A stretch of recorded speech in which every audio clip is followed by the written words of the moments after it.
ஹாய்ங்க, இது சிசரை பற்றின 2வது வீடியோ. இதில் பார்த்திங்கன்னா போன தடவை சொன்ன அந்த கம்ப்ளைண்ட் எதுவுமே இருக்காது. நட்டு டைட்டாக தான் இருக்குது. இங்கே கேப் எதுவும் இல்லை.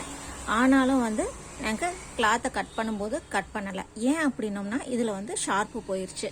இப்போ நம்ம ஒரு அவசரமாக ஒர்க் பண்ணிகிட்ருப்போம். அதனால தான் ஒரு பேக்கப்பில் ஒரு சிசர் எப்பயுமே நம்ம வச்சுருப்போம். இருந்தாலும் நமக்கு அப்போ எமர்ஜென்சிக்கு அந்த சிசரும் இல்லை, இந்த சிசர் தான் இருக்குது. பதம் பிடிக்கிறதுக்கு இப்போது எங்கே போகிறது, ஆள் கிடைக்கல அப்படிங்கிற மாதிரி இருக்கும்போது நம்ம இதை ஒரு எமர்ஜென்சி சுச்சுவேஷனில் மட்டும்தான் இதை நம்ம யூஸ் பண்ணிக்கலாம். கண்டிப்பாக அதுக்காக பதமே பிடிக்க வேண்டியது இல்லையா அப்படின்னு கேட்காதீங்க. எமர்ஜென்சியாக யூஸ் பண்ணும்போது இந்த மெத்தடை யூஸ் பண்ணுங்கள். கண்டிப்பாக உங்களுக்கு யூஸ்ஃபுல்லாக இருக்கும். இதுக்கு நமக்கு தேவையானது இந்த ட்ரிம்மர் தான். ஒன்றும் இல்லை, இப்படி கத்திரிக்கோலை ஓப்பன் பண்ணிங்கன்னா இந்த சைடு 2 சைடுமே உள்பக்கமும் அப்புறம் உள்பக்கம் இந்த ட்ரிம்மரோட பேக் சைடு இருக்கு இல்லையா, பேக் சைடை வச்சு நல்லா இப்படி தேய்ச்சிங்கனாலே போதும்.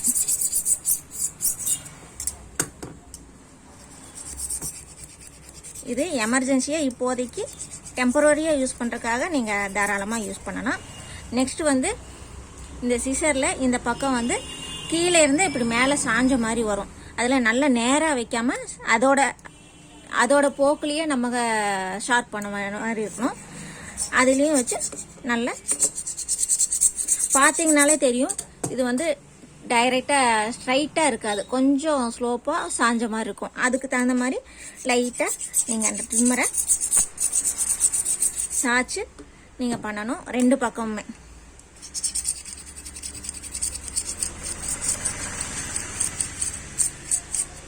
அவ்வளோதான், உங்களுக்கு அழகாக இப்போது சிசரை கட் பண்ணுறதுக்கு ஆரம்பிச்சிடும்.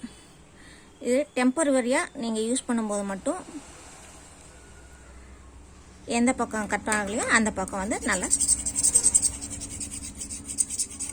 ஏன்னா எது வரைக்கும் நமக்கு ஷார்ப் பிடிக்கணும்னு தெரியாது இல்லையா.